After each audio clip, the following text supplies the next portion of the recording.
주님께서 가르치신 기도로 10월 8일 새벽 기도회로 나가겠습니다. 하늘에 계신 우리 아버지, 아버지의 이름을 거룩하게 하시며 아버지의 나라가 오게 하시며 아버지의 뜻이 하늘에서와 같이 땅에서도 이루어지게 하소서. 오늘 우리에게 일용할 양식을 주시고 우리가 우리에게 잘못한 사람을 용서하여 준 것 같이 우리 죄를 용서하여 주시고 우리를 시험에 빠지지 않게 하시고 악에서 구하소서. 나라와 권능과 영광이 영원히 아버지의 것입니다. 아멘. 찬송가 325장 함께 찬송하겠습니다. 찬송가 325장 예수가 함께 계시니 찬송하시겠습니다.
이 시간 우리 함께 중보하며 기도하며 나아가겠습니다. 먼저 나라와 민족을 위해 함께 기도하기 원합니다. 세계 선교와 민족의 복음화를 위하여서도 우리 함께 기도하기 원합니다. 한국교회를 위해 기도하실 때에는 한국교회 부흥과 회복을 위하여 말씀으로 충만하고 성령의 능력으로 부흥하는 교회가 되기를 함께 기도하기 원합니다. 나아가 우리 주변에 어려움에 빠진 이들을 위해 기도하며 환우들 위해서도 우리가 이 시간 마음을 모아 기도하기 원합니다.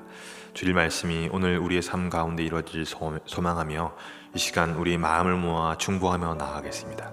기도하겠습니다. 주님, 이 나라의 민족 이 땅을 위해 기도합니다. 주님, 이 땅 가운데 여전히 주님을 알지 못하고 공허함과 외로움에 쓰러져가는 주님 많은 영혼들이 있습니다. 주님, 그들이 주님의 품으로 속히 돌아올 수 있도록 도와주시고 우리 또한 그 사역을 위하여서 우리의 온 마음과 정성을 다해 나아갈 수 있도록 주여 주님 인도하여 주옵소서. 세계 선교 민족의 복음화를 위해 기도합니다. 복음을 들고 땅끝까지 주님 가는 그 모든 손길들을 기억하셔서 걸음걸음마다 주의 복음과 은혜가 넘쳐나게 하시고 주님의 풍성한 은혜가 한량 없이 넘쳐날 수 있도록 주여 친히 인도하여 주옵소서. 한국교회가 주의 말씀 위에 바로 서서 성령의 능력으로 회복되고 부흥하는 교회가 될 수 있도록 주여 인도하여 주옵소서. 주님의 능력 아래에서 변화되고 새롭게 되는 교회가 되길 간절히 기도하오니 주여 우리의 기도를 들어주옵소서. 우리 주변에 우리의 기도가 필요한 이들이 있습니다. 주님, 정말로 질병 가운데 고통하고 있는 이들, 수술을 앞두고 있는 이들, 주님 주시는 그 말씀으로 회복을 원하고 있는 이들, 주의 손길을 기다리고 있는 이들이 많이 있습니다. 그들을 위하여서 우리가 함께 기도하고 또 함께 연락하고 함께 함으로써 주님 회복의 은혜를 강구할 수 있도록 주님 기도하오니 주여 인도하여 주옵소서. 주여 회복해야 되는 은혜가 임할 수 있도록 주여 친히 인도하시고 역사하여 주옵소서. 우리의 기도를 들으시고 응답하시는 은혜로우신 예수 그리스도의 이름으로 기도드립니다. 아멘. 은혜로우신 주님, 오늘 하루도 주님의 은혜로 평안히 잠을 자며 또 이 시간 눈을 뜨고 주의 말씀 앞에 나오게 하시니 감사드립니다. 이 아침 주님께 기도함으로 나아갑니다. 주님, 우리에게 말씀하여 주시고 성령께서 우리를 인도하여 주옵소서. 그리하여서 우리가 자기 자신을 위하여서 기도하는 것이 아니라 정말로 성령의 말할 수 없는 탄식으로 우리를 위하여 간구하시는 성령의 그 마음으로 주님의 마음이 있는 곳에 우리의 마음이 있게 하시고 주의 시선이 향하는 그곳을 바라보며 주의 뜻으로 인도하며 우리가 기도할 수 있도록 인도하여 주옵소서. 주님 주시는 은혜 가운데 이 하루도 충만케 되길 간절히 소망하며 은혜로우신 예수 그리스도의 이름으로 기도드립니다. 아멘. 오늘 하나님께서 우리에게 주시는 말씀은 로마서 15장 1절에서 13절의 말씀입니다. 로마서 15장 1절에서 13절의 말씀입니다. 로마서 15장 1절에서 13절의 말씀을 저와 여러분이 한 절씩 교독한 후에 마지막 절은 함께 읽도록 하겠습니다. 1절 말씀입니다. 믿음이 강한 우리는 마땅히 믿음이 약한 자의 약점을 담당하고 자기를 기쁘게 하지 아니할 것이라. 우리 각 사람이 이웃을 기쁘게 하되 선을 이루고 덕을 세우도록 할지니라. 그리스도께서도 자기를 기쁘게 하지 아니하셨나니 기록된 바 주를 비방하는 자들의 비방이 내게 미쳤나이다 함과 같으니라. 무엇이든지 전에 기록된 바는 우리의 교훈을 위하여 기록된 것이니 우리로 하여금 인내로 또는 성경의 위로로 소망을 가지게 함이니라. 이제 인내와 위로의 하나님이 너희로 그리스도 예수를 본받아 서로 뜻이 같게 하여 주사 한 마음과 한 힘으로 하나님 곧 우리 주 예수 그리스도의 아버지께 영광을 돌리게 하려 하더라. 그러므로 그리스도께서 우리를 받아 하나님께 영광을 돌리심과 같이 너희도 서로 받으라. 내가 말하노니 그리스도께서 하나님의 진실하심을 위하여 할례의 주종자가 되셨으니 이는 조상들에게 주신 약속들을 견고하게 하시고 이방인들도 그 긍휼하심으로 말미암아 하나님께 영광을 돌리게 하려 하심이라. 기록된 바 그러므로 내가 열방 중에서 주께 감사하고 주의 이름을 찬송하리로다 함과 같으니라. 또 이르시되 열방들아 주의 백성과 함께 즐거워하라 하였으며 또 모든 열방들아 주를 찬양하며 모든 백성들아 그를 찬송하라 하였으며 또 이사야가 이르되 이새의 불이 곧 열방을 다스리기 위하여 일어나시는 이가 있으리니 열방이 그에게 소망을 두리라 하였느니라. 함께 읽겠습니다. 소망의 하나님이 모든 기쁨과 평강을 믿음 안에서 너희에게 충만하게 하사 성령의 능력으로 소망이 넘치게 하시기를 원하노라. 아멘. 지난밤 평안히 주무셨습니까? 오늘 말씀은 로마서 15장의 말씀으로 선을 이루고 덕을 세우라 라는 주제로 시작되는 것을 볼 수 있습니다.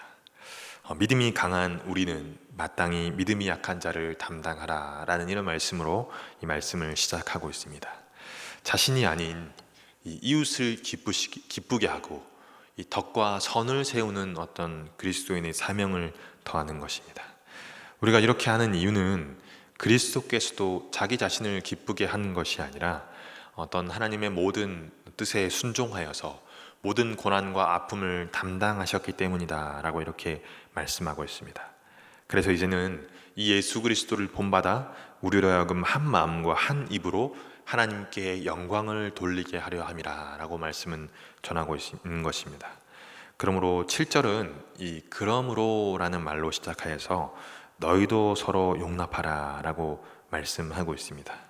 사도 바울은 이 말을 풀어서 말씀하며 그리스도께서는 이 하나님의 진실성, 하나님의 어떤 진리를 드러내시기 위해서 할례를 받으시고 사람의 종이 되셨다라고 이렇게 말씀하고 있습니다.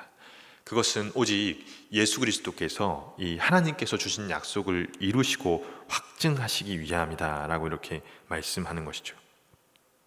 말씀은 나아가서 이방인들 또한 긍휼을 받아서 하나님께 영광을 돌리게 하려 하심이라라고 말씀하고 있습니다. 이는 모든 성경에 기록된 것을 이루려 하시는 말씀인 것이죠. 그리고 사도 바울은 소망을 주시는 하나님께서 이 모든 행위와 모든 믿음의 행위를 여러분 안에 충만하게 하셔서 성령의 능력으로 이 하나님의 소망이 여러분의 삶에서 가득 넘쳐나기를 소망하며 이 기도하는 마음으로 이 말씀을 끝맺고 있는 것을 우리가 볼 수 있습니다. 오늘 이 로마서 15장 말씀을 통하여서 우리 삶에서 과연 이 말씀이 어떻게 이루어질 수 있을지, 우리 삶에 주님의 말씀을 어떻게 실천할 수 있을지 함께 말씀의 은혜를 나누기 원합니다. 첫 번째는 담당하는 것입니다. 1절에 보면 믿음이 강한이라는 이런 말씀이 등장합니다. 믿음이 연약하다라는 이런 그 말씀이 우리 로마서 14장 전반부에 등장했다면 15장에서는 믿음이 강한이라는 이런 말씀으로 나오고 있는 것을 우리가 볼 수 있습니다. 믿음이 강하다는 것은 단단하고 어떤 힘이 넘치는 이런 표현보다도 원어적으로 그것을 살펴보다면 가능하다라는 말, 할 수 있다는 말, 자유하다는 말로 사용되는 것을 볼 수 있습니다. 무엇으로부터 자유한가라고 하는 것을 생각해 보면 이 어쩌면 우리를 얽매는 것, 이 당시 상황으로 보자면 율법적인 것들, 또 지금으로 보자면 어떤 우리의 삶에 어떤 우리의 마음을 얽매는 것들 있지 않습니까? 자유하지 못하게 하는 것들로부터 믿음이 자유하다라는 이런 말로 믿음이 강하다라고 이렇게 말씀하고 있는 것입니다.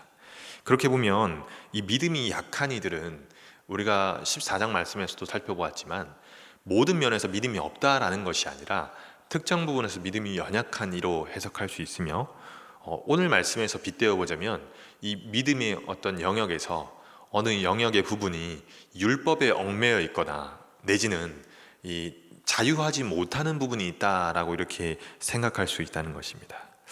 자유하다는 것, 오늘 말씀을 통해 살펴보자면 믿음이 강한 자에게는 마땅히 어떻게 보면 이 구절에 보면 의무적으로 당연하게 믿음이 약한 자를 담당하라라고 이렇게 말씀하고 있습니다. 믿음의 영역이 우리는 보통 이 개인의 영역으로 생각하기 때문에 개인의 믿음이 강하다는 것, 개인의 믿음이 약하다는 것에 상관관계를 사실 두진 않습니다. 그래서 믿음이 약하든 믿음이 강하든 그것이 어떤 개인의 신앙적으로 바라보고 믿음이 약하다면 개인의 신앙적으로 열심히 노력하고 그 믿음을 강하게 해야 한다라는 이런 생각을 하곤 하지만 오늘 말씀에 보면 믿음이 강한 자에게, 그러므로 율법에 얽매이지 않고 그 마음이 자유로운 이에게, 믿음 안에서 충만한 자유함을 누리는 이에게 그렇지 못하는 일을 담당하라라고 말씀하고 있는 것입니다. 그렇다면 왜 이렇게 말씀하고 계실까 하는 것을 보면 이 로마서 12장에서 언급했던 이 한 몸, 그리스도의 한 지체되었다는 이런 그리스도의 삶의 어떤 정체성이, 정신이 여전히 지금까지도 이어오고 있기에, 예를 들면 신체적으로 강한 어떤 신체가 신체적으로 잠시 병들고 잠시 아픔을 겪는 이를 위하여서 애쓰고 노력하는 것이 당연하다라는 관점에서 이런 믿음의 강한 자의 의무를 말씀하고 있는 것입니다. 만약 여러분 생각해 보십시오. 우리 몸에서 작은 부분이라도 상처가 나고 이 가시가 박혔다고 생각한다면 사실 온몸의 모든 기관과 모든 부분들이 이 가시가 박힌 손가락을 위해서 애쓸 것입니다. 그와 같이 우리의 몸의 어느 지체가 만약 연약해져서 그 믿음의 어느 부분에서 소위 성경의 표현과 같이 병들어서 아픔을 겪고 있다면 당연히 믿음의 강한, 자유롭고 온전한 부분들이 그 부위를 위하여서 애쓰고 기도하고 함께 동역하는 것이 마땅하다는 것입니다. 그리고 거기에서 멈추지 않고 그가 회복될 수 있도록 온 힘을 다해야 한다는 것입니다. 물론 14장의 말씀과 같이 세우는 것은 주님의 몫이지만 그 모든 과정을 위하여서 함께 세우기 위하여서 동력하는 것 또한 우리의 몫이라는 이런 사실입니다. 그러므로 믿음이 강한 자들은 믿음이 연약한 자를 향하여서 너는 왜 믿음이 연약하냐고, 왜 믿음에 바로 서지 못하냐고 책망하고 그를 나무라는 것이 아니라 오히려 세워주고 회복시키고 자유케 할 의무가 있다는 것입니다. 왜냐하면 우리가 그리스도 안에서 한 몸 이룬 한 지체이기 때문입니다. 그러므로 우리는 더 이상 자기 자신을 위하여서 그것을 나의 기쁨으로 삼고 살아가는 이들이 아닙니다. 우리의 기쁨은, 한 몸 된 우리의 기쁨은 다른 이를 향하여서 그를 기쁘게 하고 그에게 덕과 선을 세우고 그를 생명으로 이르게 하는 그런 것이 진정한 강한 믿음이 아닐까 생각해 봅니다. 오늘 말씀과 같이 누군가를 살리고 회복시키는 강한 믿음이 오늘 우리 삶 가운데 실천되고 일어나기 원합니다. 그 강한 믿음이 단순히 약한 이를 위한 것이 아니라 강한 믿음으로, 자유한 믿음으로 약한 믿음에 있는 자를 살리는 자조차 주님 주시는 풍성한 은혜를 경험하게 될 것입니다. 정말로 자신의 삶이 주님 안에서 능력과 성령의 은혜로서 충만하게 되는 삶을 경험할 것이고, 그것을 통하여서 생명을 살리는 주님의 귀한 사역을 감당하게 될 것입니다. 그러므로 강한 믿음으로 살아가며 믿음이 약한 이들 자유케 하고 회복케 하는 오늘 하루가 되길 간절히 소망하며 기도합니다. 두 번째 말씀은 주님의 이 포용의 방법입니다. 말씀과 같이 주님은 하나님의 진실성, 하나님의 진리를 보여주기 위해서 이 할례를 받은 사람의 종의 어떤 그 아래에 오셨습니다. 종의 형상을 입고 이 땅에 오셨다는 이런 말씀입니다. 높고 높은 보좌를 버리고 하나님께서 이 땅 가운데 성육신하셨다는 이런 말씀인 것입니다.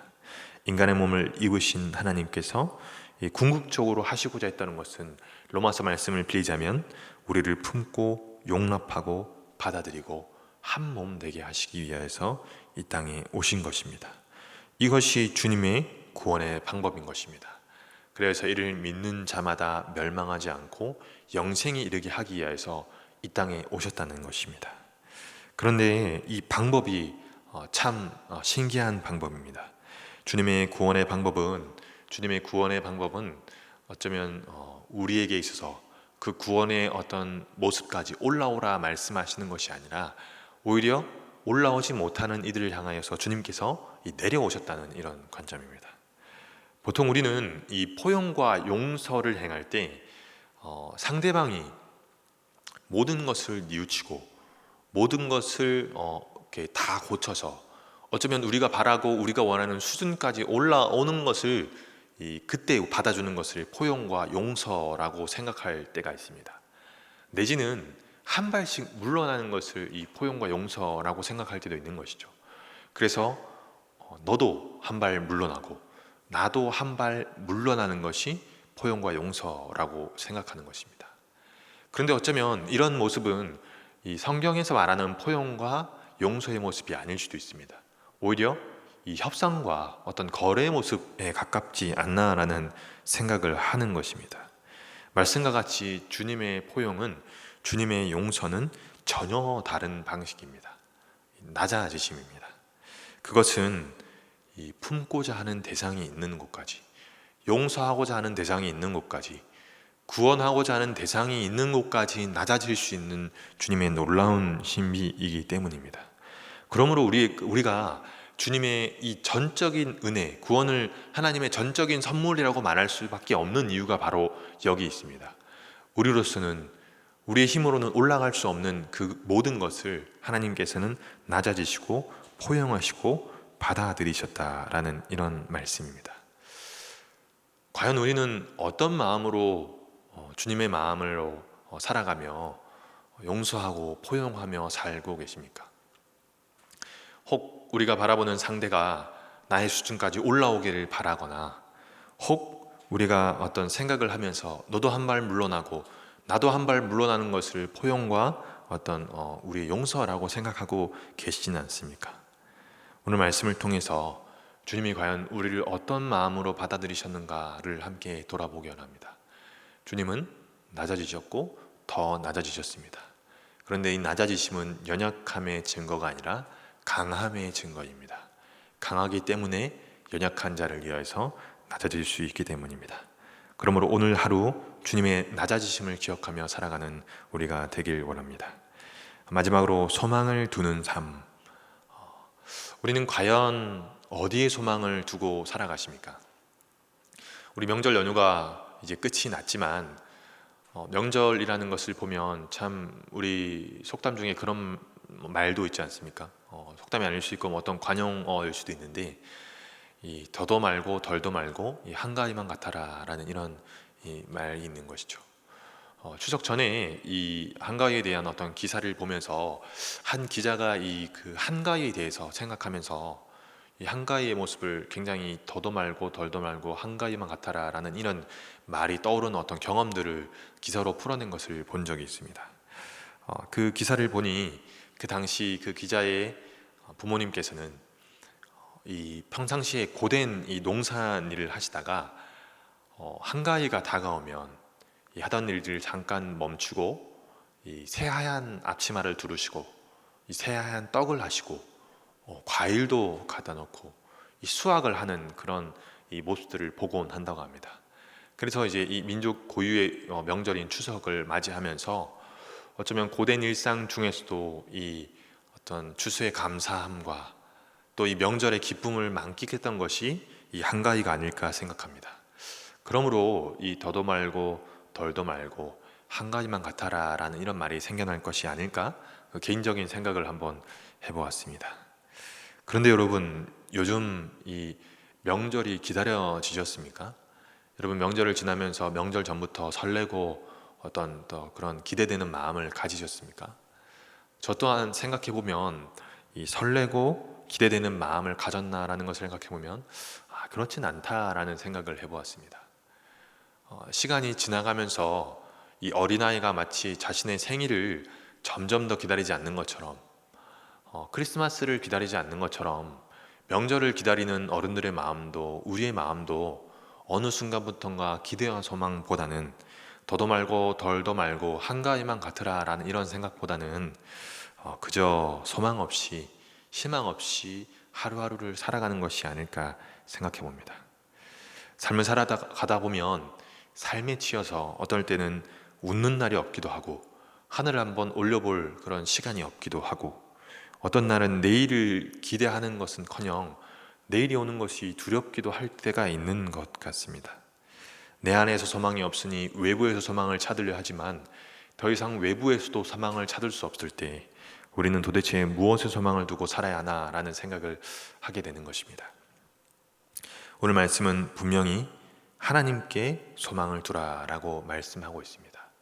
그리고 이것은 그리스도인들 뿐만 아니라 이방인에게도 하나님께 소망을 두라라고 말씀하고 있는 것이죠. 그런데 이 시대에 왜 소망이 보이지 않을까? 하나님께서 소망을 주시지 않는 것일까? 아니면 하나님의 이 약속의 말씀이 변한 것일까? 라고 생각해 보았을 때에 둘 다 아니라는 사실을 깨닫게 되었습니다. 둘 다 아니면 그러면 왜 우리는 교회 안에서조차 소망을 품지 못하는가? 이 방법의 열쇠가 바로 7절이라고 생각합니다. 그리스도께서 하나님의 영광을 드러내시려고 우리를 받아들인 것과 같이 우리 또한 서로 받아들이라. 이 받아들이라는 말씀 이후부터 예수님께서는 사도 바울을 통하여서 하나님의 말씀을 전하며 이 주님의 은혜가 풍성히 임할 것을 이 말씀을 통해서도 말씀하고 있습니다. 말씀드린 것과 같이 로마에 있는 유대인 출신의 그리스도인들도 이방인 출신의 그리스도인들도 그리고 이방인들조차 분명히 하나님의 말씀을 바라보며 소망을 품는 것입니다.